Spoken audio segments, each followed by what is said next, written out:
प्रियंक कानून को हमारे साथ जुड़ गए हैं, नेशनल ह्यूमन राइट्स कमीशन के मेंबर हैं आप। प्रियंक कानून को बहुत बहुत स्वागत करता हूं अपनी डिबेट में आपका। और मैं आपसे यही जानना चाहूंगा कि अगर ये दलील दी जाती है कि भाई कोई सोसाइटी ऐसी है जो सनातनियों को ही घर देती है किराए पर भी और खरीदने के लिए भी वो मुसलमानों की एंट्री बैन रखती है, तो फिर क्या गलत है कि अगर मुंबई में कोई टाउनशिप बन रही है हलाल टाउनशिप के नाम से, जहां पर गैर मुस्लिमों के लिए कोई जगह नहीं होगी, उनको कोई घर नहीं दिया जाएगा, वो ना रेंट पर रह सकेंगे और ना मकान खरीद सकेंगे? यहाँ सवाल इस बात का है कि हमारे पास जो शिकायत आई है, एक एनजीओ है महाराष्ट्र का सह्याद्री राइट्स फोरम, जिसने हमको एक शिकायत दी है। और शिकायत में उसने हमसे ये कहा कि ये कहा जा रहा है विज्ञापन में कि मुसलमानों को हिंदुओं के या दूसरे गैर इस्लामी लोगों के साथ रहने के में अपनी परंपराओं का पालन करने में तकलीफ हो रही है, अपनी परंपराओं को पालन नहीं कर पा रहे हैं, अपने बच्चों को इस्लामिक तहजीब के अकॉर्डिंग नहीं पाल पा रहे हैं। ये असहिष्णुता के नाम पर वैमनस्य फैलाने का एक प्रयास है। अनुराग जी, आपका चैनल अखिल भारतीय स्तर पे काम करता है, मुझे एक इलाका बता दीजिए जहां मुसलमानों को इस्लामिक तौर तरीके के अकॉर्डिंग बच्चों को बढ़ाने पे पालने पर हिंदुओं की तरफ से कोई रिजर्वेशन आता, कोई प्रोटेस्ट आता, कोई तकलीफ आती हो? ये वैमनस्यता फैला के व्यापार के माध्यम से nation with in the nation की थ्योरी का प्रैक्टिकल इम्प्लीमेंटेशन है। और मुझे ऐसा प्रतीत हो रहा है इस पूरे के पूरे मामले में कि कहीं ना कहीं एक इलाके की डेमोग्राफी चेंज करके पॉलिटिकल एम्पावरमेंट के जरिए पॉलिसीज को इन्फ्लुएंस करने की एक साजिश है। आज आप बोल रहे हैं कि आपको घर अलग चाहिए, कल बोलेंगे कि आपको अस्पताल मुसलमानों के अलग चाहिए, फिर बोलेंगे पब्लिक ट्रांसपोर्ट सिस्टम अलग चाहिए, ड्राइवर मुसलमान चाहिए, कंडक्टर मुसलमान चाहिए। सच्चर कमेटी की रिपोर्ट ने जब ये कहा तो दिमाग खराब हो जाता है सुनकर कि मुसलमानों के लिए स्पेशल स्कूल मुस्लिम इलाकों में बनाओ। अरे भाई, कल को आप ये कहने लगोगे कि महाराष्ट्र के अंदर छत्रपति शिवाजी महाराज के बसाए महाराष्ट्र के अंदर मुसलमानों के लिए अलग स्टेट बना दो। यही तो nation with in the nation की थ्योरी है। हमने महाराष्ट्र सरकार को नोटिस किया है, हमने उनसे ये पूछा है कि क्या रेरा ने, क्या महाराष्ट्र सरकार के अर्बन हाउसिंग डेवलपमेंट डिपार्टमेंट ने, क्या महाराष्ट्र की राज्य सरकार ने मुसलमानों के लिए एक्सक्लूसिव नेचर की कोई सोसाइटी बनाने की परमिशन दी है? अगर दी है तो कारण सहित उत्तर दें।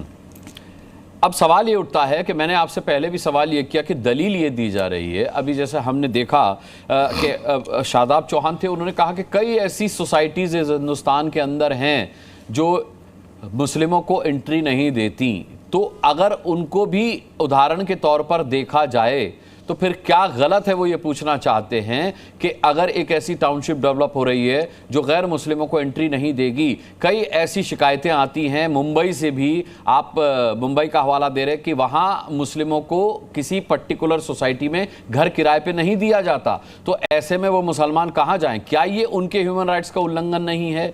क्या ये उनके ह्यूमन राइट्स का वायलेशन नहीं है? तो फिर क्यों इस सोसाइटी को आप उस नज़रिए से देख रहे हैं कि भाई ये लोग अलग टाउनशिप मांग रहे हैं, फिर कल अलग हॉस्पिटल मांगेंगे, फिर अलग इंस्टीट्यूशन मुस्लिम मांगेंगे? ऐसे इस नज़रिए से क्यों देखा जा रहा है? एक समाज को बनाने के लिए जो सबसे आवश्यक तत्व है वो वहाँ के लोग हैं। हमारे भारत के संविधान की प्रियम्बल की पहला शब्द क्या है? हम भारत के लोग। हम भारत के लोग में अनुराग जी, जितना भारत आपका है उतना मेरा है, जितना फारूक का है उतना संजीव का है। तो भारत पूरा पूरा सबका है, सबका अधिकार है, और मैं आपके साथ जितने प्रेम से रहूंगा आप मेरे साथ उतने प्रेम से रहेंगे। आपसी सद्भाव को बनाने के लिए हमको एक दूसरे की धार्मिक सांस्कृतिक मान्यताओं को स्वीकार करना पड़ता है, उसके लिए स्पेस देनी पड़ती है। अब मेरे बच्चों को अगर मैं इस तरीके से बड़ा करूं, इस तरीके से पाल पोस कर वयस्क बनाऊं कि वो केवल मुसलमानों के साथ रहने के आदी होंगे, तो हिंदुओं के प्रति इंटॉलरेंट होंगे। ये भारत के सेक्युलर फैब्रिक का का हास करेंगे और कहीं ना कहीं हम एक रेडिकल सोसाइटी तैयार कर देंगे। अब जो आपका स्पेसिफिक आरोप है हिंदुओं के ऊपर कि वो मुसलमानों को नहीं बसने देते, मैं आपको बड़ी जिम्मेदारी के साथ, बड़ी मुखरता के साथ एक बात देश के हिंदुओं की ओर से कह रहा हूँ कि जिस दिन से इस्लाम का इंसेप्शन हुआ है, इस्लाम अपने पूरे वजूद के साथ भारत में है और आज तक मौजूद है, और वो इसीलिए मौजूद है कि हिंदू इस्लाम को पूरी तरीके से एक्सेप्ट करता है और हिंदू और मुसलमानों को साथ रहने में हिंदुओं को कोई तकलीफ नहीं होती है। लेकिन कुछ फिरका परस्त रेडिकल इस्लामिस्ट जो इस तरीके का एक वातावरण बना रहे हैं वो देश के लिए खतरनाक है। ठीक है, बहुत बहुत धन्यवाद प्रियंका कानूनगो जी बात करने के लिए। मुमताज आलम रिजवी साहब, किस कदर इत्तेफाक रखते हैं आप प्रियंका कानूनगो की बात से, क्योंकि उनका लास्ट पॉइंट जो था वो मुझे बहुत अच्छा लगा कि अगर मुसलमान अपने पूरे मयार के साथ इस हिंदुस्तान में इसे अपना मान करके रह रहे तो इसका मतलब है कि उन्हें स्वीकार कर लिया गया है। फिर दूसरी बात इस डिबेट में ये पूछी गई थी कि बताइए कि कब कहां किस मुसलमान को अपने तौर तरीक़ों और अपने निज़ाम के साथ रहने में परेशानी आई हो कि उसे अलग सोसाइटी की, ऐसी हलाल सोसाइटी की, ऐसी हलाल टाउनशिप की ज़रूरत पड़ी हो। क्या ऐसा कोई उदाहरण है आपके पास? अनुराग भाई बहुत बहुत शुक्रिया आपका। बिल्कुल वो सही कह रहे हैं, लेकिन आप बताइए ये आज क्यों ज़रूरत पड़ी, इससे पहले क्यों ज़रूरत नहीं पड़ी? आज क्या ऐसा बदला वो खुद गौर करें। जो पहले मिजाज था हिंदुस्तान का, क्या आज वो मिजाज है? नहीं है। उसकी मिसाल मैं आप दे रहा हूँ कि पहले तो मैं इस्तकबाल करता हूँ, खैर मकदम करता हूँ कि आप बहुत अच्छा सोच रहे हैं कि वहाँ पे ऐसा ना हो और सब मिल के रहें। मैं इस बात का स्वागत करता हूँ, ऐसा होना चाहिए। लेकिन पहली चीज़ तो ये आइन में हमें देखना चाहिए कि हमारा संविधान क्या कहता है, क्या हम ऐसा बना सकते हैं, नहीं बना सकते, नंबर 1। नंबर 2 ये कि आज उत्तराखंड से देवभूमि कह के मुसलमानों को निकालने की बात की जा रही है। खुल्लम खुल्ला जा करके देख लीजिए, सारे वीडियोज़ मौजूद हैं। उत्तरांचल में इसी तरीके से देवभूमि कह के वहां अल्टीमेटम दिया जाता है कि 1 महीने के अंदर अंदर यहां से खाली कर दें, और उन पे तरह तरह के इल्जाम लगाए जाते हैं कि मस्जिद के आगे से निकलो तो ये कहा जाता है, उसके आगे से निकलो तो ये कहा जाता है।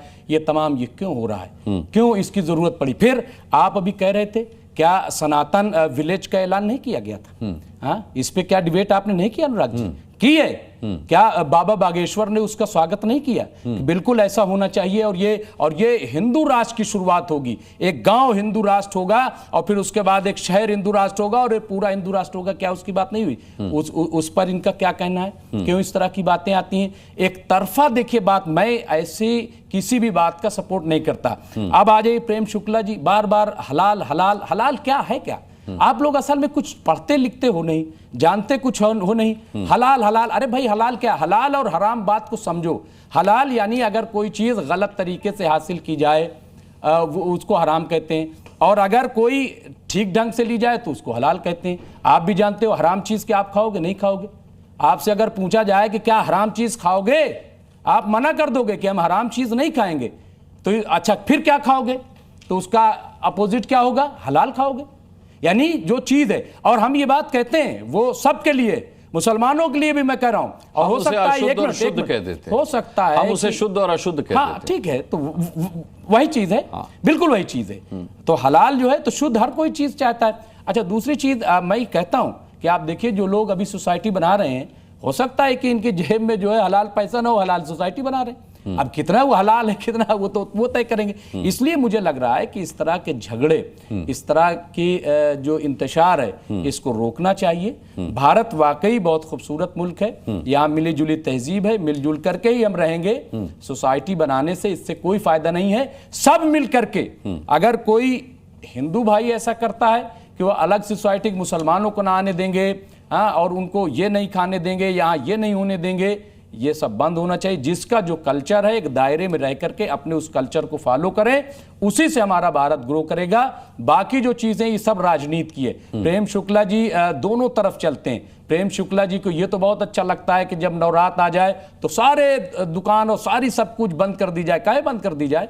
क्यों बंद कर दी जाए? क्यों जबरदस्ती आप करोगे? फिर आप जो है दुकान लगाने पे आपको बड़ा इतराज हो जाता है कि मुसलमान, किसने ये किया? इससे पहले तो ऐसा नहीं होता था। आप लोगों ने ये नया प्रोपगेंडा क्यों शुरू कर दिया कि आप ये दुकान नहीं लगाएंगे, वो दुकान नहीं लगाएंगे, जबकि ऐसा कुछ नहीं है। मैं न जाने कितनी बार संगम गया, मैं न जाने कितनी बार कामाख्या मंदिर गया, मैं न जाने कितना जो है उज्जैन महाकाल मंदिर गया, लेकिन आज जाते हुए डर लगता है, हो सकता है मैं लिंच कर दी जाऊं इस तरीके से। आप पता नहीं ये क्या करने आए या जिहाद करने, तो आप जब ये भी इस जाएंगे, तरीके से आपका स्वागत होगा। नहीं और मैं ऐसा कह रहा हूं, कोई लिंचिंग नहीं जैसी डर बात लग रहा है आपके साथ अनुराग नहीं है। जी, कैसी बात ये कर रहे हैं? ऐसा भारत बनाया जा रहा है। सुनिए, आज कलेवा को लेकर के, हाँ, जबकि आपको पता है कि हम शिया मजहब से ताल्लुक रखते हैं, हमारे यहाँ लोग कलेवा बांधते हैं। जब हम करबला जाते हैं, जब हम मदीने जाते हैं, तो वहां पे हम वो धागा बांधते हैं, लेकिन ये समझते हैं कि हमारा धागा है। इस तरीके की बातें आ रही, ये बहुत शर्मनाक है, बंद करो ये। ठीक है।